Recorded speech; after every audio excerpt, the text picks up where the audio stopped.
Vamos tratar agora de gastos eleitorais e de sobras de campanha. A primeira questão a ser observada em relação aos gastos eleitorais é que o rol que está na lei das eleições é exaustivo, ou seja, tudo que lá não constar como gasto eleitoral é porque não pode ser realizado. Apenas os gastos eleitorais que lá estão são os gastos que efetivamente podem ser realizados em campanha eleitoral. No que se refere ao material impresso conjunto, há uma opção de declaração nas contas unicamente de quem houver arcado com os custos. Em relação aos gastos eleitorais, há uma série de regras específicas em relação a determinados tipos de gastos. Em relação aos gastos, por exemplo, com a contratação de advogados e contadores. A legislação eleitoral, Resolução 23553, estabelece que, se os advogados e contadores forem contratados para consultoria, para a administração da campanha, para a prestação de assessoramento durante toda a campanha, são gastos eleitorais e nessa condição devem ser declarados na prestação de contas e podem ser pagos com recursos da campanha eleitoral. Na hipótese do contador, esta será sempre a hipótese necessária, porque eles precisam acompanhar desde o início. Na hipótese do advogado, a contratação precisa ter sido feita assim. Se advogados e contadores, contudo, forem contratados para defesa de interesse judicial em processo, nesse caso específico, não são gastos eleitorais. Se não são gastos eleitorais, não precisam ser declarados na prestação de contas e não podem ser pagos com recursos da própria campanha. É o caso, por exemplo, do advogado contratado apenas para prestar contas, depois da campanha eleitoral. Este gasto não é de campanha eleitoral. Quando os gastos não são gastos eleitorais, eles devem ser arcados, no caso do candidato, pela sua pessoa física, não pela candidatura, e no caso do partido político, pelo próprio partido político, registrando nas suas contas anuais. Não é possível pagar com recursos do fundo partidário nenhum tipo de multa ou encargo de inadimplência, juros de mora. Nada disso é possível pagar com fundo partidário.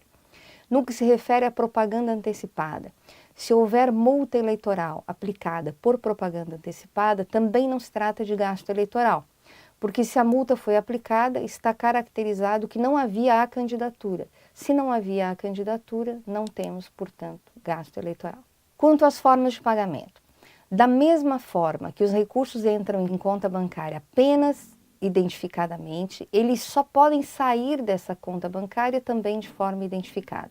Então, os gastos só podem ser pagos por cheque nominal, por transferência bancária que identifique o CPF ou CNPJ de quem está recebendo aquele valor, por débito em conta, a não ser que sejam despesas que nós denominamos de pequeno vulto. Estas podem ser pagas com fundo de caixa, que veremos logo em seguida. Não é possível também pagar boletos registrados em espécie, apenas diretamente por meio da conta bancária, para que haja identificação. Em relação às moedas virtuais, assim como não se pode arrecadar recursos pela via da moeda virtual, também não se pode pagar gastos eleitorais com moedas virtuais, porque estas moedas não estão disciplinadas pelo Banco Central, não estão regulamentadas e não há possibilidade de rastrear a destinação desses recursos. Então, por esta razão, não podem ser usadas em campanha eleitoral. Fundo de caixa, tanto partido político quanto candidatos podem constituir. Há um limite para a constituição do fundo de caixa, que é de até 2% de todos os gastos contratados.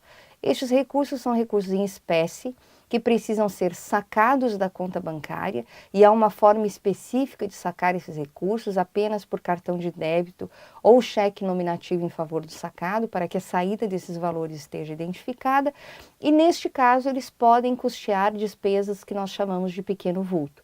O que são as despesas de pequeno vulto para as eleições de 2018? As despesas que são de até meio salário mínimo. A despesa integral.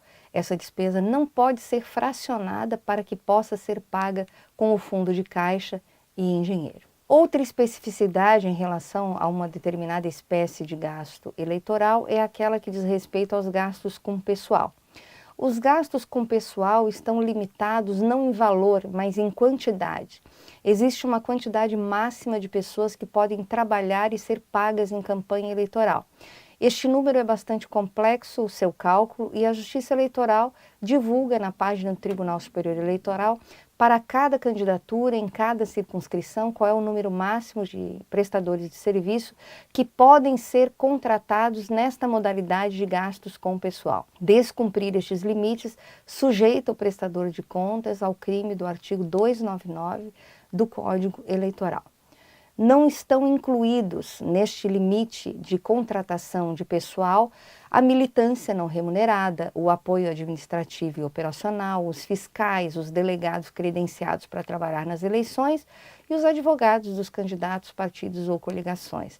Todas as pessoas não são computadas no limite. Há ainda limites específicos que precisam ser observados em relação à alimentação. Apenas 10% dos gastos contratados podem ser gastos com alimentação. No caso de aluguel de veículos automotores, esta limitação está restrita a 20% do total dos gastos contratados. A data de efetivação dos gastos eleitorais deve ser considerada aquela em que o gasto é contratado e não quando o gasto é pago. Por vezes o gasto sequer é pago. Por vezes ele fica em dívida de campanha assumida pelo próprio partido político.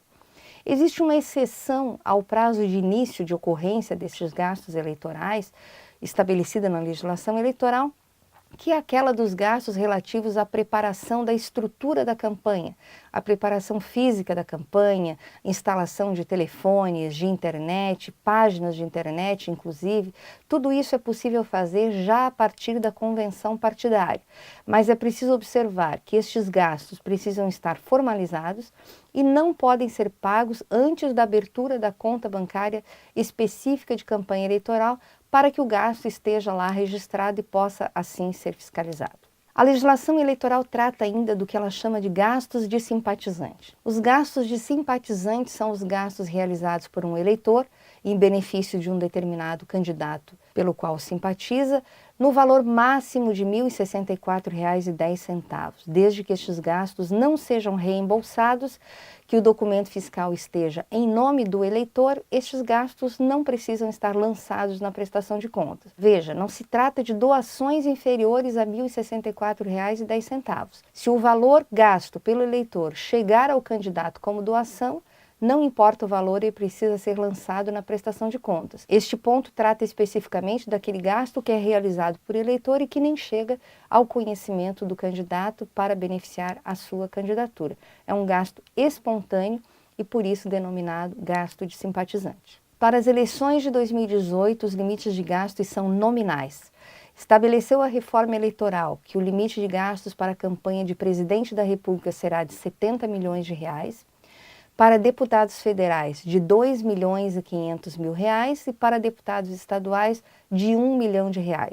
As campanhas ao governo e Senado da República dependem do eleitorado na unidade da federação.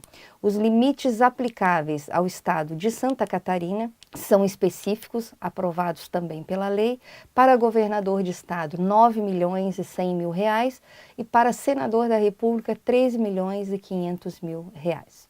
Entram no cômputo do limite de gastos não apenas os gastos que foram contratados por aquela campanha eleitoral, como também os gastos feitos pelo partido político em seu favor, que estarão individualizados, as transferências financeiras que forem realizadas para outros partidos ou candidatos e ainda as doações estimáveis em dinheiro que forem recebidas. Todavia, não são computados no limite de gastos a devolução de sobras de campanha e, especificamente para as eleições de 2018, aquelas transferências que um determinado prestador de contas fizer a outro que for decorrente do excesso de doações de pessoas físicas e de recursos públicos recebidos comparados ao limite de gastos que houver sido estabelecido para a sua campanha.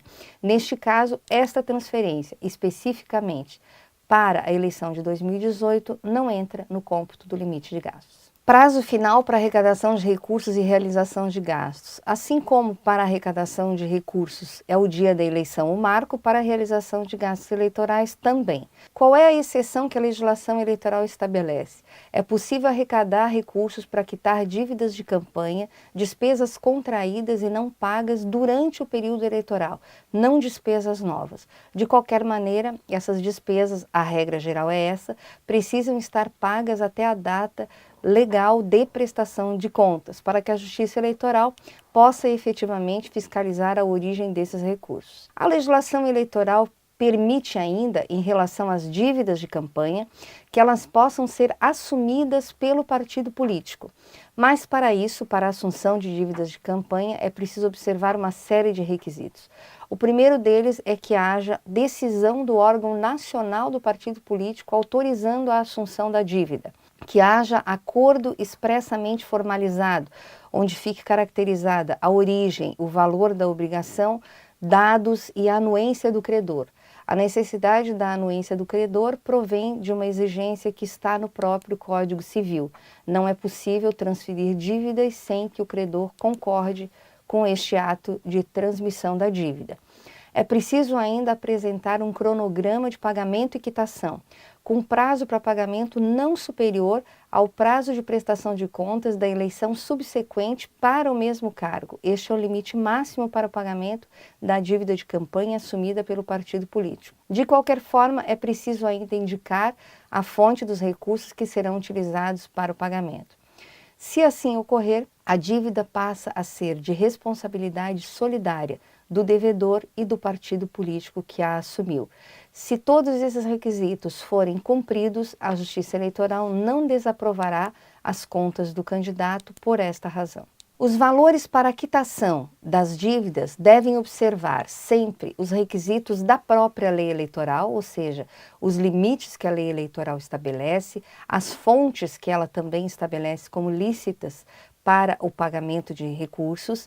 O trânsito dos recursos tem que ser prévio à utilização pela conta bancária específica de campanha eleitoral do partido político, a conta doações para a campanha, que é permanente, que não se encerra ao final da eleição, e o partido político deve prestar contas anualmente à Justiça Eleitoral até que a dívida seja integralmente paga e assim a Justiça Eleitoral pode exercer o controle de regularidade sobre esses recursos. O que são sobras de campanha? Sobras de campanha são a diferença entre o que se arrecadou e gastou, o que de fato sobrou, mas são também os bens e materiais permanentes que forem adquiridos durante a campanha eleitoral.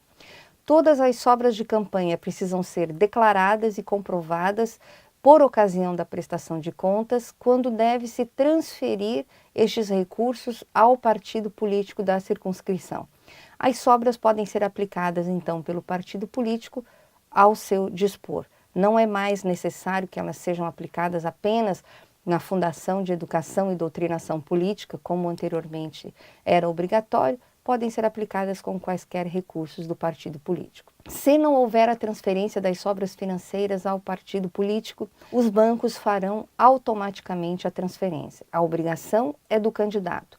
Mas caso não o façam, os bancos vão comunicar previamente o titular da conta, conferindo um prazo de 10 dias para que se manifestem. Se não fizerem a manifestação, transferirão diretamente esses valores para o partido político na circunscrição e, não havendo conta bancária na circunscrição, para a direção nacional do partido político, comunicando no prazo de 10 dias essa transferência à própria Justiça Eleitoral. Lembrando que o Fundo Especial de Financiamento de Campanha não gerará sobras de campanha. O que houver de recursos não utilizados precisa ser recolhido ao Tesouro Nacional. Sobras de campanha de recursos do fundo partidário voltam à conta de fundo partidário do diretório partidário da circunscrição. Não devem ser transferidos para a conta normal do partido político, porque os recursos seriam misturados.